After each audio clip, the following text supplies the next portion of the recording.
Assalamualaikum warahmatullahi wabarakatuh. Salam sejahtera bagi kita semua. Shalom, namo buddhaya, salam kebajikan. Perkenalkan, nama saya Joseph Vincentius, NPM 2351122. Di sini, saya akan menjelaskan definisi pengantar ilmu hukum. Jadi teman-teman, pengantar ilmu hukum sendiri merupakan mata kuliah yang menjadi petunjuk dan pengantar kepada siapa saja yang ingin mempelajari ilmu hukum yang ruang lingkupnya yang sangat luas.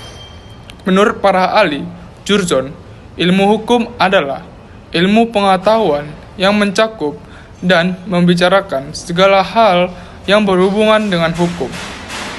Lalu, tujuan hukum untuk apa kita pelajari?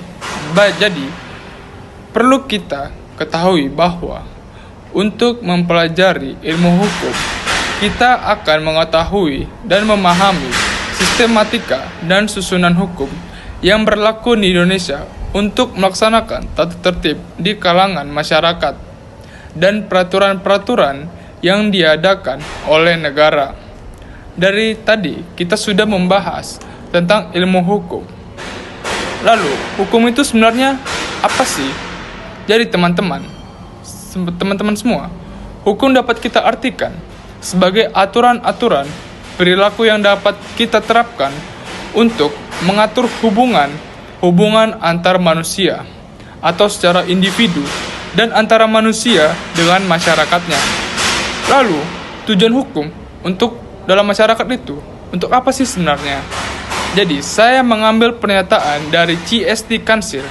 Menurutnya, tujuan hukum di dalam masyarakat untuk menjamin kelangsungan dan keseimbangan dalam hubungan antara anggota masyarakat yang diperlakukan peraturan hukum, yang dimana setiap pelanggaran hukum akan dikenakan sanksi hukuman.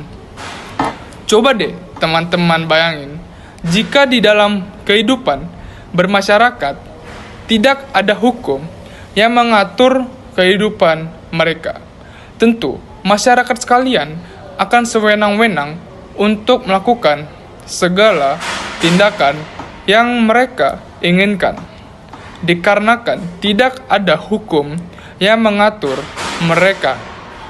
Jadi, dari hal itu tentu bisa memicu kekacauan. Maka dari itu, tujuan hukum yang ada di dalam masyarakat untuk mengatur pola perilaku masyarakat agar sesuai dengan norma-norma hukum yang ada. Jadi, itu merupakan sedikit penjelasan tentang hukum menurut saya. Dan tujuan hukum itu apa? Dan sekarang, saya akan menjelaskan tentang konsep-konsep dasar hukum. Jadi, teman-teman, konsep-konsep dasar hukum dalam ilmu hukum sendiri antara lain ada subjek hukum, peristiwa hukum, perbuatan hukum, dan akibat hukum.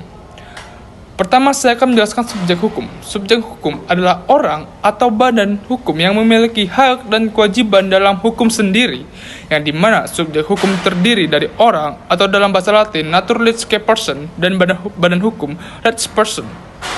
Orang menjadi pembawa hak yang dikenai kewajiban, sehingga tanpa orang semuanya tidak akan timbul, dan tidak semua manusia dapat menjalankan hak-haknya sendiri, atau mereka disebut Handelin Sonbe Wam, atau contoh subjek hukum seperti PT, CV, manusia yang sudah berusia 21 tahun ke atas, dan lembaga negara.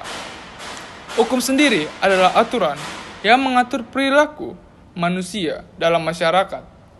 Peristiwa hukum adalah suatu kejadian yang mempunyai akibat hukum, yang dimana peristiwa hukum dapat terjadi karena adanya perbuatan manusia atau keadaan yang melibatkan hukum. Peristiwa hukum ini dapat menimbulkan akibat yang telah tercantum dalam pasal 1239 KUHP Perdata yang berbunyi, tiap perikatan untuk berbuat sesuatu atau tidak berbuat sesuatu apabila tidak dipenuhi kewajibannya itu oleh si berutang, maka ia kewajibannya memberikan penggantian bayar biaya, rugi, dan bunga. Yang ketiga adalah perbuatan hukum. Perbuatan hukum adalah tindakan dilakukan oleh subjek hukum yang mempunyai akibat hukum, yang dimana Perbuatan hukum ini menjadi awal dari proses pengaturan hukum karena perbuatan merupakan momentum yang memisahkan antara dunia hukum dengan dunia sosial. Dan sejak saat itu, peristiwa yang terjadi pada masyarakat mulai disamakan dengan tataran hukum. Yang keempat, saya akan menjelaskan akibat hukum. Akibat hukum adalah akibat yang diberikan oleh hukum atas sesuatu perbuatan hukum. Dan perbuatan hukum juga dapat melahirkan suatu hubungan hukum. Maka, akibat hukum sendiri juga dapat dimaknai sebagai suatu akibat yang ditimbulkan oleh adanya suatu perbuatan hukum atau hubungan hukum. Contoh dari akibat hukum, kita bisa membuatnya seperti membuat wasiat dan pernyataan berhenti menyewa. Ilmu hukum telah mengalami perkembangan yang signifikan dari masa ke masa. Pada masa klasik, ilmu hukum berkembang melalui pandangan hukum alam, yang dimana manusia mencari hukum-hukum yang bekerja dalam alam dengan menggunakan rasio atau pikiran manusia tersebut. Dan setelah itu, ilmu hukum modern terbagi ke dalam aliran hukum alam, positivisme hukum, dan postmodern hukum. Yang dimana ilmu hukum modern mengkaji peraturan atau hukum positif, dan studi hukum yang mengikuti cara-cara empirik dan kuantitatif, sebagaimana yang dilakukan dalam ilmu alam dan sosial. Jadi, perkembangan ini juga mengakibatkan perhatian ilmu hukum terpusat pada banjirnya peraturan yang menjadikan ilmu hukum sebagai ilmu yang mempelajari peraturan-peraturan yang notabene merupakan legalist-led law. Dan selain itu, ilmu hukum mulai diandalkan sebagai ilmu yang bisa memandu kebutuhan praksis. Dan saat itu, serta profesi hukum berkembang pesat karena membutuhkan panduan ilmu hukum sendiri.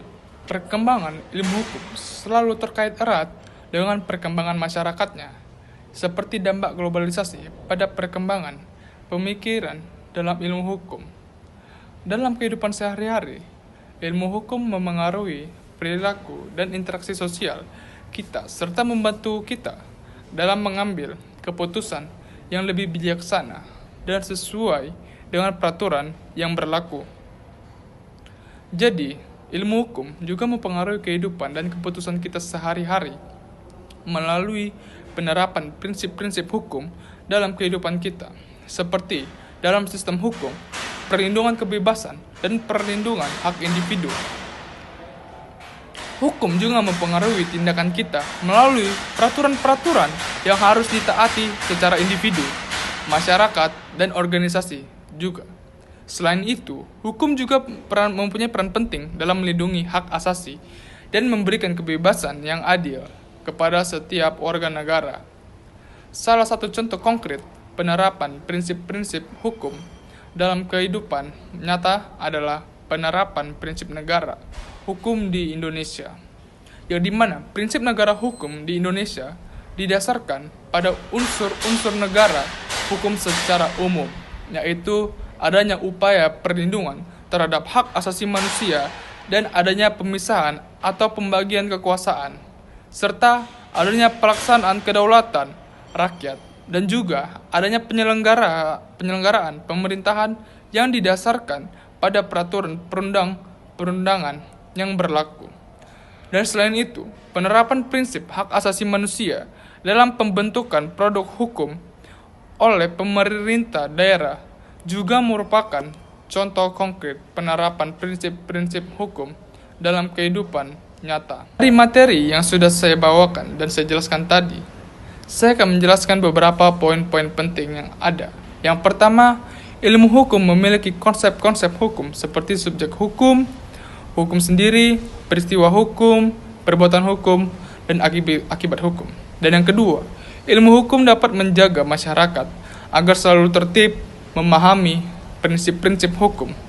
Dan yang terakhir, ilmu hukum telah banyak melewati perkembangan yang signifikan dari masa ke masa. Sekian dari saya.